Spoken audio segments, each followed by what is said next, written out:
Hello and good morning, fellow targeted individual.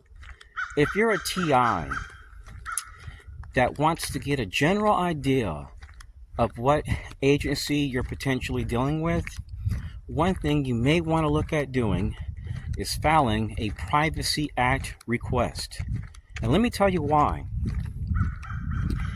A Privacy Act request is different from doing a Freedom of Information Act request.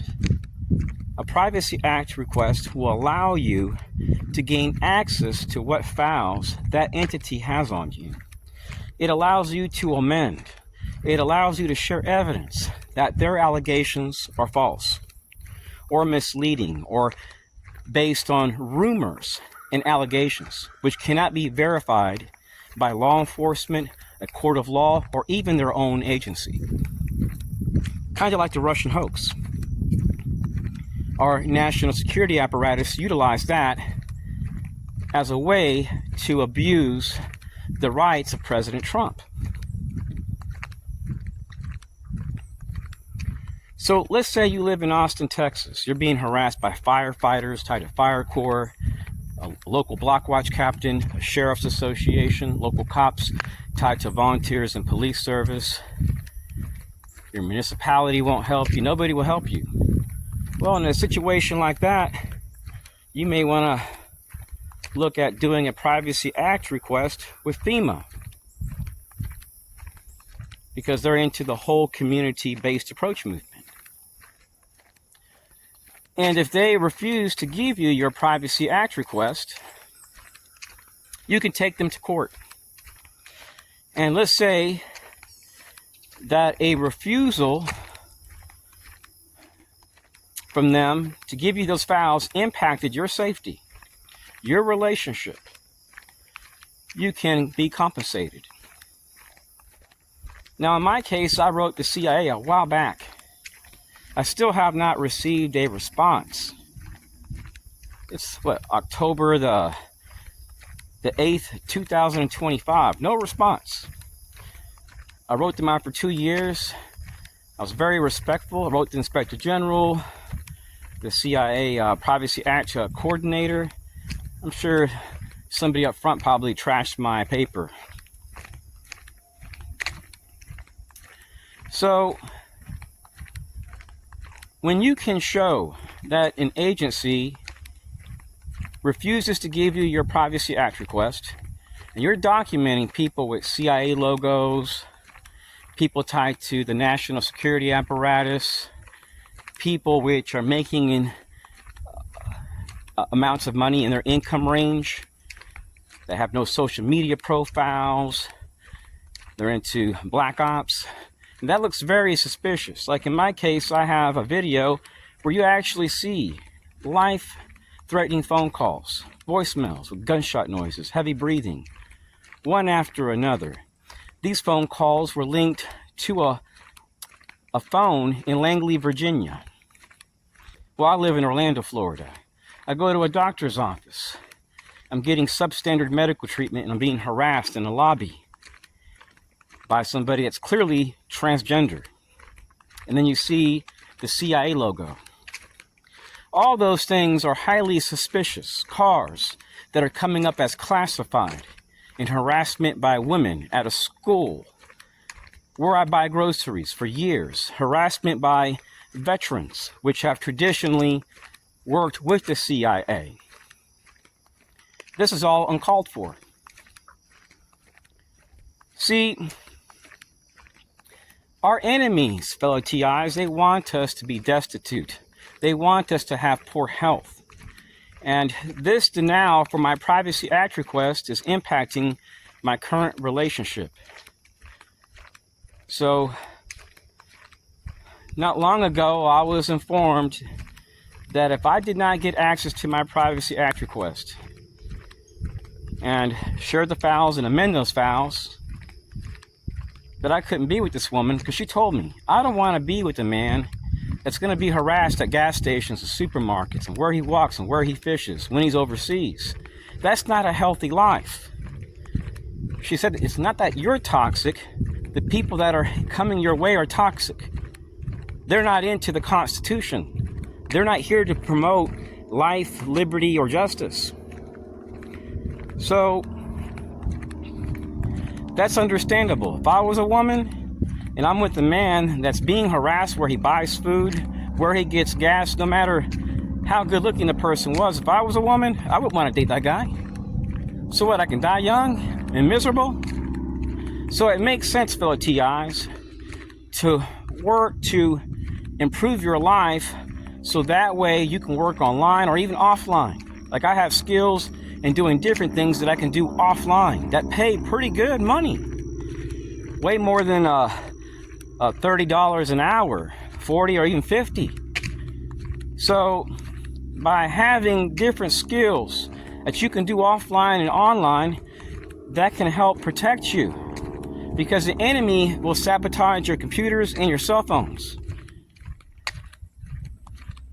But if you use Ethernet versus Wi-Fi, that can severely minimize the attacks on your life.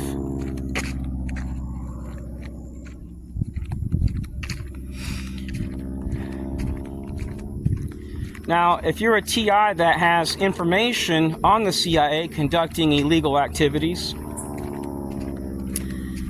you can file for an injunction relief. But here's the problem with that.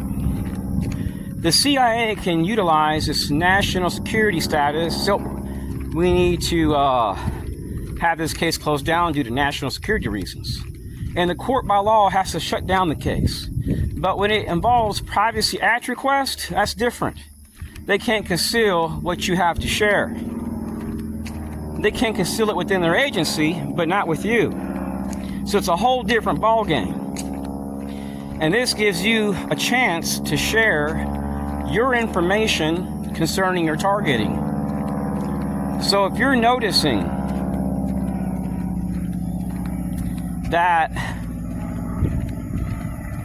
hold on one second.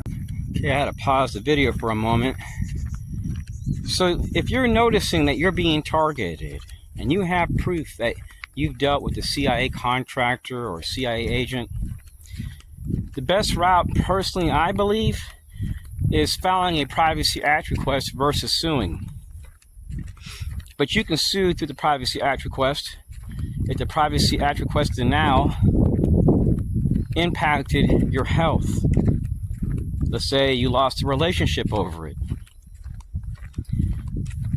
So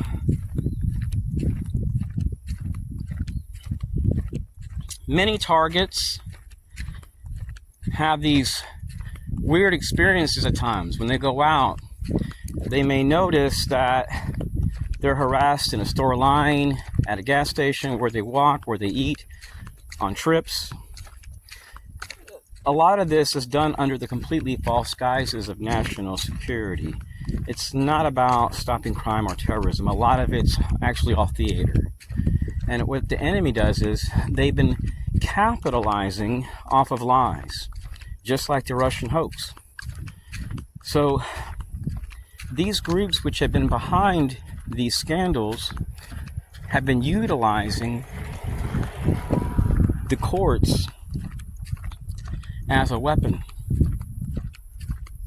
There have been times, fellow TIs, when I lived in Texas, where agents would just come in there with a court order within 10 minutes of arriving into that area of town. And then they would go into the doctor's office and access my medical records.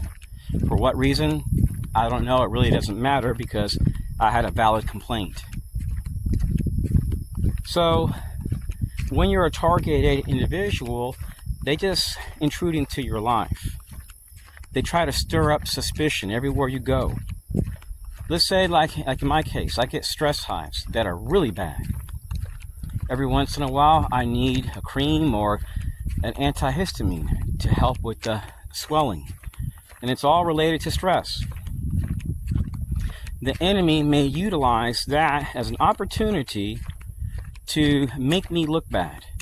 So that way, I receive substandard medical treatment.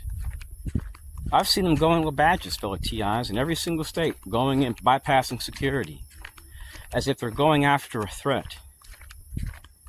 Now, I want to ask you guys something, and really think about it.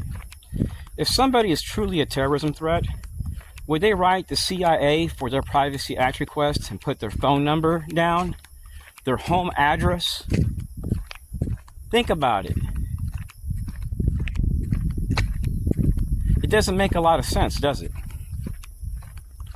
And why am I documenting people that are doing clandestine stuff with Israelis?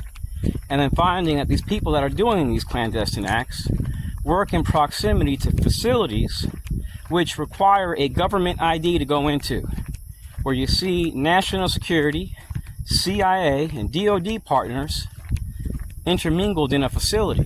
It doesn't make a lot of sense. These people have a vendetta. And a lot of these people we're dealing with, fellow TIs, are highly sick. They're not into no Constitution. They spit and urinate on the Constitution, literally, by their actions. They're not here to help you. Once you see the truth, fellow TIs, and once you understand who the terrorism threats are, it opens your eyes to a different reality.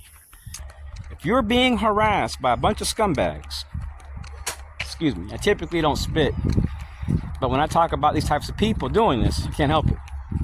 If you're being harassed by people inside of universities and schools and bathrooms, doctors' offices, airports, overseas, you're dealing with clandestine activity. You're dealing with covert action. It doesn't matter if they come through an embassy, if they're a government, you're dealing with covert action. So, you want to do everything in your power to overcome by preparing yourself to exit this place. Because we probably only have a few more years, fellow TIs, until we start seeing crazy stuff in this country. Because anytime a group of people are in every nation's affairs, eventually what happens is people start challenging that authority and start backing away from your currency, start backing away from you. When people become bullies and racist and start treating people like shit and trying to dictate how they run their government, it causes people to turn against those types of systems. So it's only a matter of time, fellow TIs. So we have to be prepared, alert, and do our best to be sober-minded. You won't find me hanging out with scumbags, using drugs. I don't hear voices. I don't commit crimes. I hate to be long-winded, but this is going to be my last video for this channel.